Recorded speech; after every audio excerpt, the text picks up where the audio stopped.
महारानी ने अन्न का त्याग कर दिया है। महारानी ने संकल्प किया है कि जब तक महाराज स्वयं आकर उन्हें अपने हाथों से भोजन नहीं कराएंगे,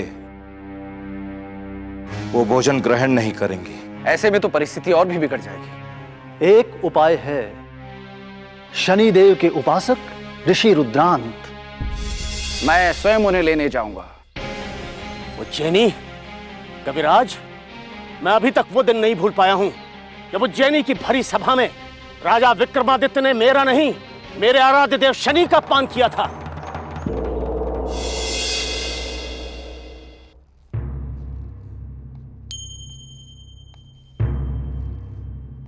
आचार्य, क्या हुआ कालिदास? चुप क्यों हो?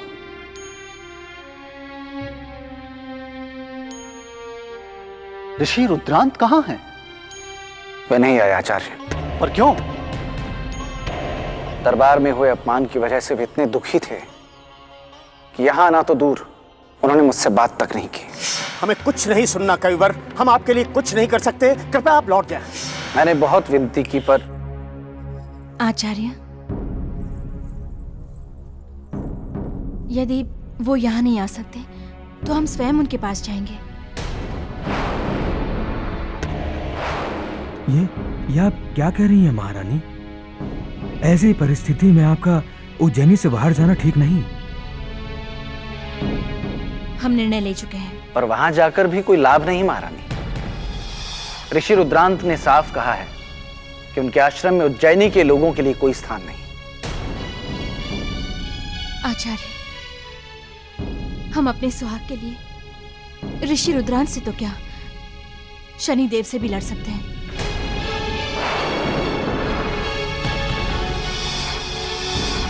यदि सावित्री यमराज के हाथों से अपने पति सत्यवान को वापस ला सकती है, तो हम भी अपने पति को उज्जैनी वापस लाकर ही रहेंगे। ये एक सती का संकल्प है।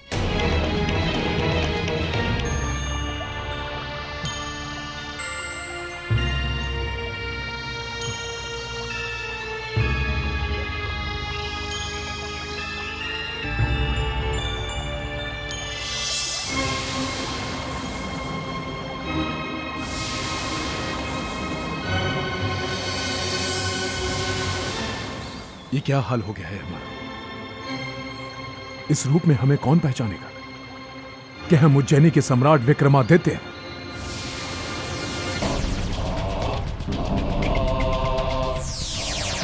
जिस दिन शनि आपको आपके बुरे कर्मों का फल देगा, उस दिन ना आपका ये शौर्य रहेगा और ना ही आपका ये राजपाट।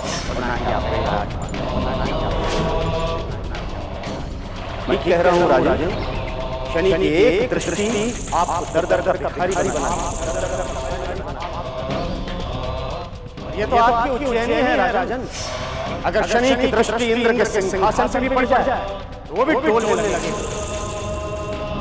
यदि अपराध किया है तो दंड तो अवश्य मिलेगा, फिर वो चाहे पिता हो या गुरु।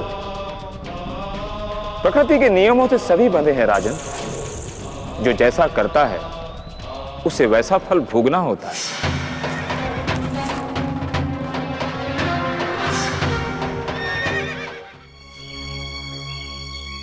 इसका मतलब हम किसी बड़ी मुसीबत में फंस चुके हैं।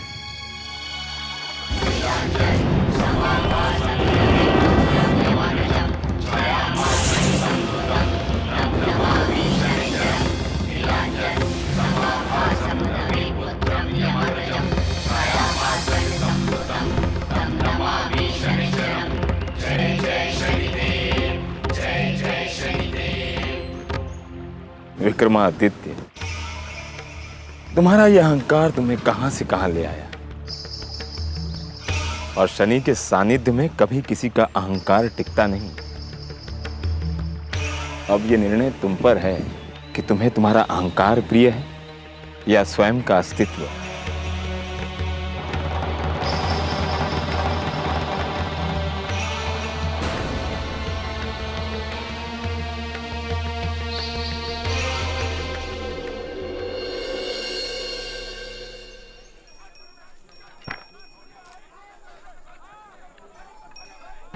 काका मुझे चंदन की लकड़ी दे दो। और मुझे बरगद की लकड़ियाँ चाहिए काका। बरगद की लकड़ियाँ पहले मुझे मिलेंगी, तुम बाद में आए। पहले मुझे, मैंने कहा पहले मुझे चाहिए। नहीं, मैं पहले आया। आपस में झगड़ा मत करो भाई, धैर्य रखो, सबको मिलेगी। मुझे कोयला चाहिए। अभी देता हूँ भाई, थोड़ा दम तो लेने दो। क्या बात है, हम सवेरे से यहाँ मक्खियाँ मार रहे हैं और हरिया की दुकान में ग्राहकों का मेला लगा हुआ है। समझ में नहीं आता, अचानक ये क्या हुआ? जो ग्राहक हमारी दुकान के अलावा और कहीं नहीं जाते थे, आज हरिया की दुकान में खड़े हैं। अलोलिका बेटी, 2 घूंट पानी तो पिला दे। पानी कहीं भागा नहीं जा रहा है, बाद में पी लेना, पहले इन ग्राहकों को तो निपटाओ। सुबह से तुम देख रही हो ना, एक टांग पे खड़ा हूँ। मेरी जगह अगर तुम लकड़ियां तोलती ना, पता चल जाता। बेटी, तेरी माँ का वश चले ना तो धन के लालच में मुझे भी नीलाम कर दे। पर बाबा, आज तो कमाल हो गया। आज से पहले तो कभी इतने ग्राहक हमारी दुकान पर नहीं आए। हाँ बेटी, मैं भी यही सोच रहा था कि ये चमत्कार हुआ कैसे। अब जीवन भर का पानी आज ही पी लोगे क्या? बाबा, आपने सवेरे से कुछ नहीं खाया, मैं आपके लिए कुछ खाने को लाती हूँ। अरे एक दिन भूखा रह लेगा तो मर नहीं जाएगा तेरा बाप। ग्राहक छाती पर खड़े और तुझे खाने की पड़ी है। चल अंदर चल, जा अंदर। अब तुम खड़े ही रहोगे या लकड़ियां भी तोलोगे?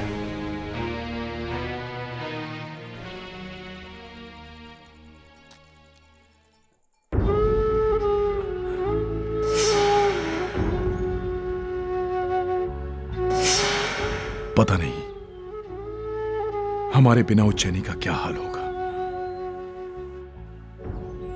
हमें जल्द से जल्द उज्जैनी पहुंचना चाहिए।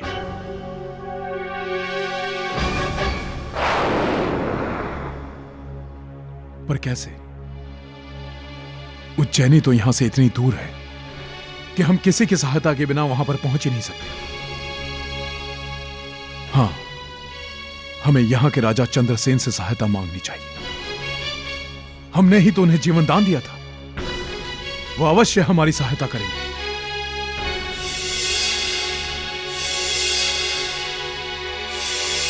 पर इस हाल में चंद्रसेन भी हमें कैसे पहचानेंगे?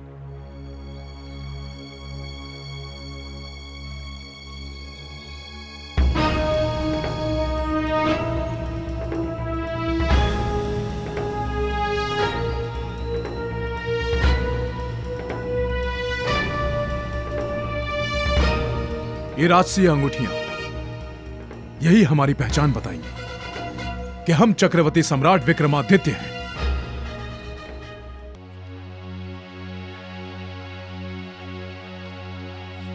पता नहीं ये राजमहल का रास्ता कौन सा होगा।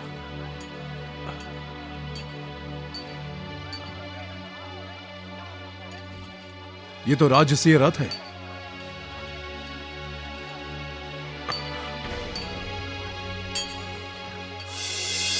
यहां पर तो कोई भी नहीं है।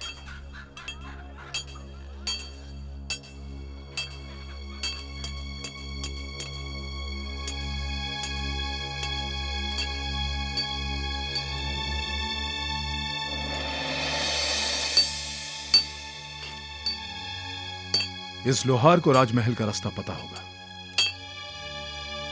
सुनो, ये राजमहल का रास्ता कौन सा है? हमने पूछा ये राजमहल का रास्ता कौन सा है? कारीगर, हम तुमसे ही बात कर रहे हैं। तुम्हें सुनाई नहीं देता क्या? बहरे हो?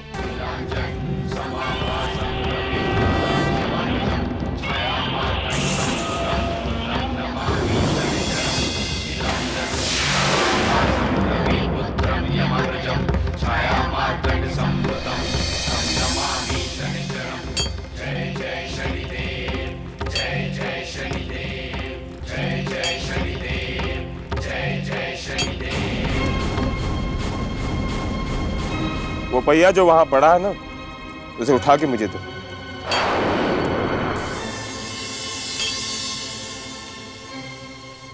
अजीब आदमी हो।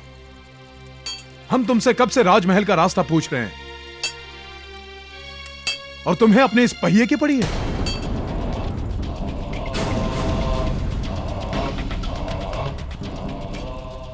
रास्ता तो हम जरूर बता देंगे, पर हमारा काम भी बहुत आवश्यक है।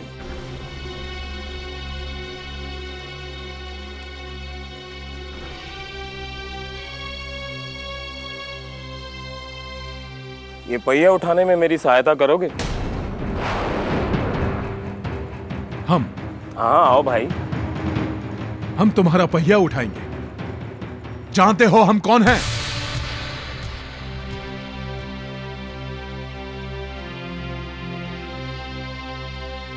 सहायता करने में किसी को जानने और न जानने से क्या संबंध? किसी दुर्बल की सहायता करना तो मनुष्य का धर्म है। धर्म? अब तुम हमें धर्म सिखाओगे? सारे दिन लोहे पीटने वाला, तुम क्या जानो धर्म क्या होता है, कर्म क्या होता है? मैं तो बस इतना जानता हूं राहगीर, धर्म वो होता है जिसे करने से जगत की भलाई हो,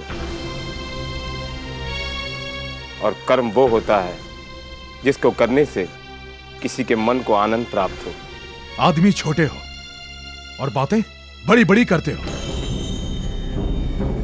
न कोई छोटा होता है न कोई बड़ा होता है।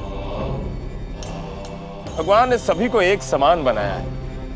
ये तो मनुष्य का अहंकार है जो स्वयं को दूसरों से महान और ज्ञानी समझता है। एक बार मनुष्य अहंकार के रथ पर बैठ जाता है तो बस समझ लो उसके जीवन का पहिया धर्म और कर्म के मार्ग से उतर जाता है।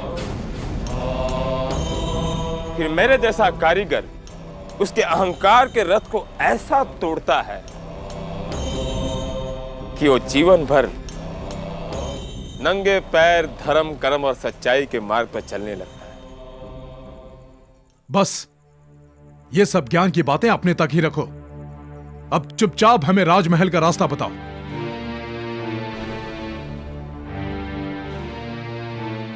जैसी तुम्हारी इच्छा। ये रास्ता तुम्हें तुम्हारे कर्मों के फल की ओर ले जाएगा।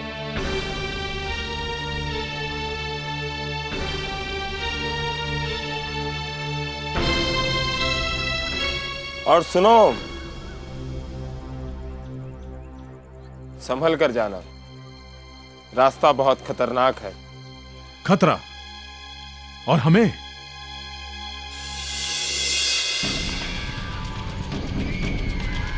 विक्रम अहम के बादल ने तुम्हें पूरी तरह ढक लिया है कि स्वयं की परछाई भी नहीं देख पा रहे। पर शनि की 7.5 तुम्हें पीतल से खरे सोने में बदल देगी।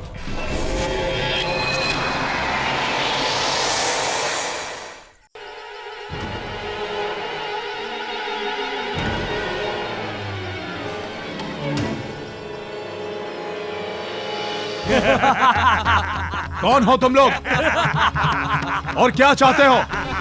जो कुछ भी तुम्हारे पास है चुपचाप दे दो। हमने कहा कौन हो तुम लोग? अभी जान जाओगे। इसके पास जो कुछ है सब कुछ छीन लो। आगे मत बढ़ो। अरे इसके पास तो बहुत माल है। इसके पास तो हीरे की अंगूठी है। ये तो राजसी अंगूठियां हैं। लगता है ये हमारी ही बिरादरी का है। जरूर कहीं से चोरी करके लाया होगा। यहां से चले जाओ वरना अपनी जान से हाथ धो बैठोगे। ये ऐसे नहीं मानेगा। टूट पड़ो इस पर।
काका, ओ हरी काका। इतनी रात के कौन आ गया?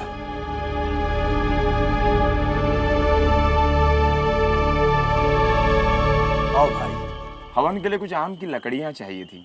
क्षमा कीजिएगा, आम की लकड़ी तो क्या, बबूल की लकड़ी भी नहीं बची। तिनका तिनका बिक गया। ओ, लगता है बहुत बिक्री हुई आज आपकी। साकिनी तो आज तिजोरी ही भर ली होगी।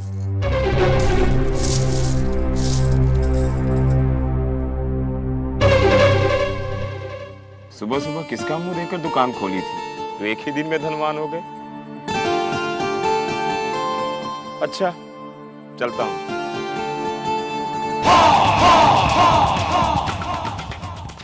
सुबह सुबह किसका मुंह देखकर दुकान खोली, किसका मुंह देखकर एक ही दिन में धनवान हो गए। एक ही दिन में धनवान हो गए। एक ही दिन में धनवान हो गए। एक ही दिन में धनवान हो गए।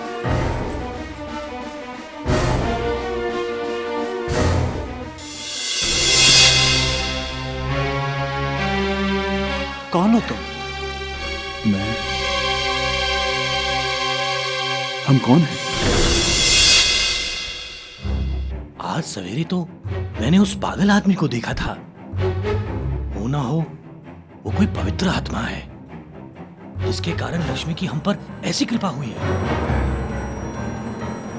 क्या हुआ बाबा? कुछ नहीं बेटा, मैं अभी आया। खाना तो खा लेते। पता नहीं उस बेचारे ने सूर्य से कुछ खाया भी है कि नहीं।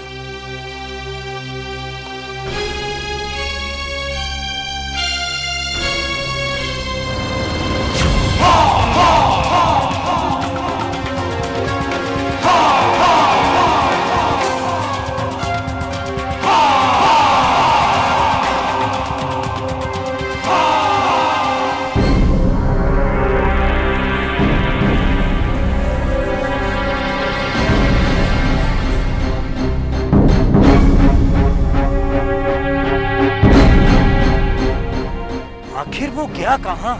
किसे ढूंढ रहे हो भैया? अरे भाई, सुबह मेरी दुकान पर एक आदमी आया था, वो बहुत ही बुरी हालत में था। कहीं तुम उस पागल की बात तो नहीं कर रहे हो, जो कल अपने आप को महाराज बता रहा था? महाराज? अरे हाँ, वो सुबह महारानी की बग्गी में बैठा था। उसको अब तक तो सैनिकों ने सूली पर चढ़ा दिया होगा। कहाँ देखा था तुम लोगों ने उसे? मंदिर के पास। क्या तुम उसे पहचानते हो? नहीं, पर मुसीबत का मारा वो कोई अच्छा आदमी है। रुको, कहाँ जा रहे हो? उसे ढूंढ के लाता हूँ। लेकिन इतनी रात को तुम उसे ढूंढोगे कहाँ? कहीं तो मिलेगा बेचारा। चलो चलो, हम भी तुम्हारे साथ आते हैं। हाँ, चलो चलते हैं।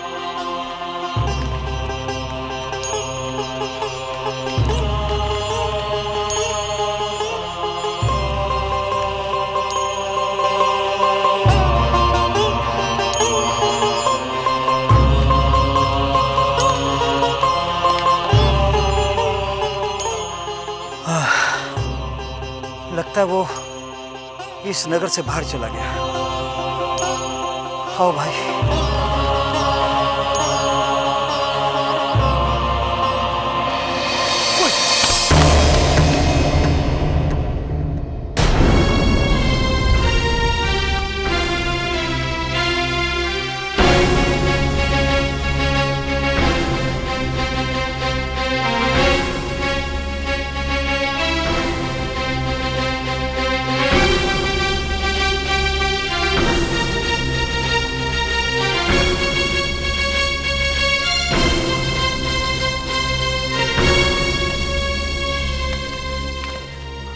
अरे भाइयों, शीघ्र बैलगाड़ी की व्यवस्था करो।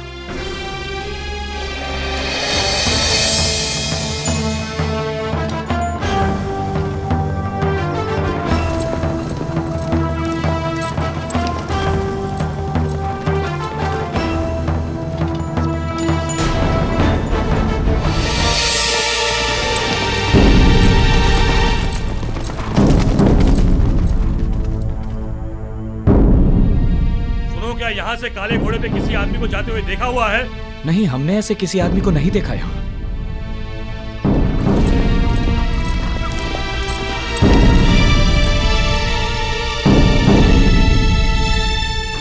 ये तो विक्रमादित्य के सैनिक लगते हैं, पर ये दंबल प्रदेश में किस आदमी को ढूंढ रहे हैं?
खाना लाओ।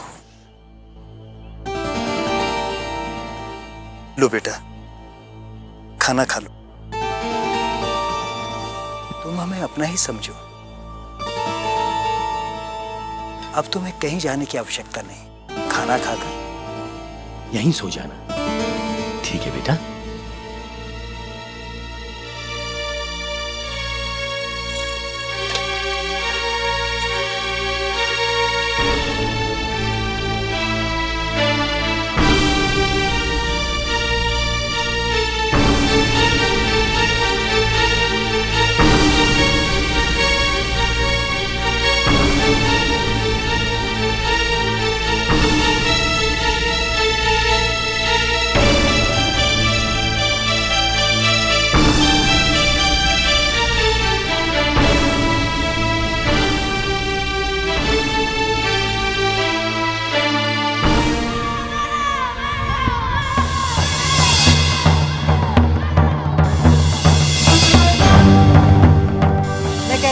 अभी यहाँ से भगाओ, अभी।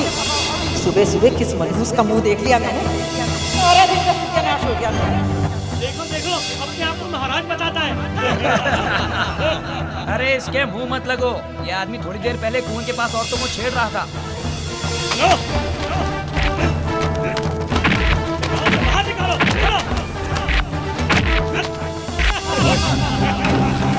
कौन हो तुम लोग? टूट पड़ो इसमें।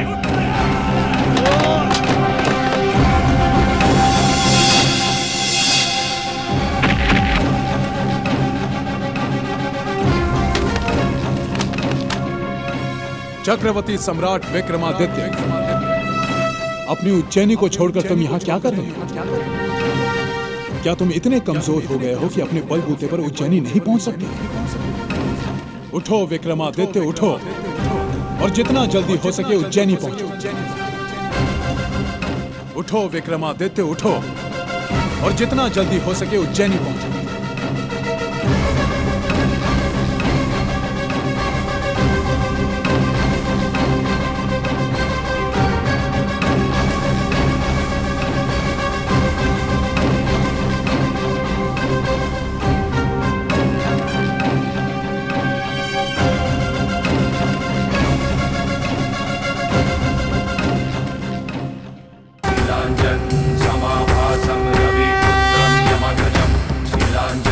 समाभासं रविपुत्रं यमध्वजं छायामार्तण्ड संभुतं